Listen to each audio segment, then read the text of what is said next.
Hello dear students. Yesterday I have introduced you the age of revolution 1830 to 1840. This is the era, मतलब एक युग है क्रांति का जिसमें 1830 से 1848 के बीच में कई सारे revolutions हुए. The first paragraph we have read yesterday. Now coming to the second paragraph. The first upheaval took place in France in July 1830. Students, you all will write down in front of this paragraph the Revolution of July in France. Again saying the Revolution of July 1830 in France. Here, the Bourbon kings who had been restored to power during the conservative reaction after 1815. यहाँ पर जब पहला Hindi medium students आप लोगों के लिए भी मैं समझा रही हूँ और बाकी भी ध्यान से समझेंगे इस चीज़ को. फ्रांस में पहला विद्रोह जुलाई 1830 में हुआ. जिस समय यहाँ बॉर्बन जो वर्ड लिखा हुआ है हिंदी में आपका लिखा होगा बूर्बो राजा. बूर्बो राजा थे जो रूढ़िवादी प्रतिक्रिया के दौरान जिन्हें सत्ता में रखा गया था, लेकिन now he was overthrown by liberal revolutionaries. लेकिन अब उन्हें उदारवादी क्रांतिकारियों के द्वारा उखाड़ फेंका गया. ओवरथ्रोन मतलब उन्हें हटा दिया गया. Then here is about constitutional monarchy. अब यहाँ पर क्या चीज़ इंस्टॉल हुई? कॉन्स्टिट्यूशनल मोनार्की यानी कि संवैधानिक राजतंत्र. जिसका लीडर कौन था, अध्यक्ष कौन था? Louis Philips. आप सभी को याद होगा. Students, here is one quotation.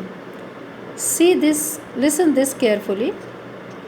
When France sneezes, Metternich once remarked, the rest of Europe catch cold. इसका अर्थ है कि जब फ्रांस छींकता है तो बाकी यूरोप को सर्दी ज़ुकाम हो जाता है. That means the incidents, whatever take place in France, the whole of the Europe get impacted. This was told by Metternich. The July Revolution. अब जुलाई क्रांति जो हुई थी, that spark an uprising in Brussels. Brussels is the capital of Belgium. You all remember. We have read in power sharing chapter, which led to Belgium breaking away from the United Kingdom of the Netherlands. यहाँ पर Brussels kingdom of Netherlands से अलग हो जाता है. Now coming to the next paragraph. An event of mobilise nationalist feelings among the educated elite across Europe was the Greek war of independence. Hindi medium students आप ये ध्यान से सुनिए. ग्रीक वॉर ऑफ इंडिपेंडेंस का अर्थ है यूनान का स्वतंत्रता संग्राम. ग्रीक को यूनान कहा जाता है हिंदी में.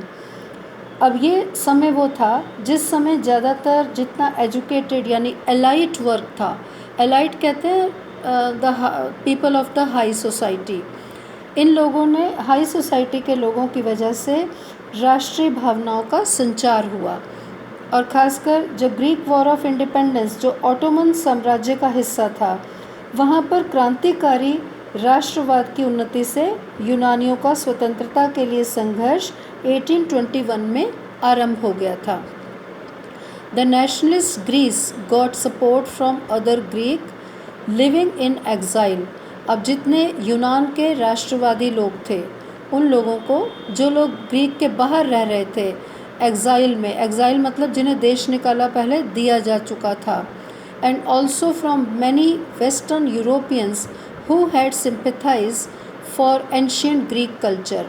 और कई ऐसे पश्चिमी यूरोप के रहने वाले लोग जो पुराने यूनान के कल्चर यानी संस्कृति को सपोर्ट करते थे, जिसमें से पोएट, आर्टिस्ट, इन लोगों ने यूनान के बारे में काफ़ी कुछ लिखा जो यूरोपियन सिविलाइजेशन थी, and mobilise public opinion to support its struggle against Muslim empire.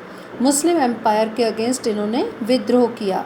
और एक इंग्लिश पोएट थे लॉर्ड बायरन. इन्होंने क्या किया? When he also went for the fight in the war. लड़ाई के लिए जाते हैं जहाँ पर इनकी डेथ हो जाती है. फाइनली ट्रीटी ऑफ कॉन्स्टेंटिनोपल कॉन्स्टेंटिनोपॉल का हिंदी वर्जन लिखा गया है कुस्तुंतनिया की संधि, जो 1832 में हुई थी। ये 1 मार्क का क्वेश्चन है। सो फ्रॉम दिस यूनान जो था एक स्वतंत्र राष्ट्र के रूप में सामने आता है। Thank you students.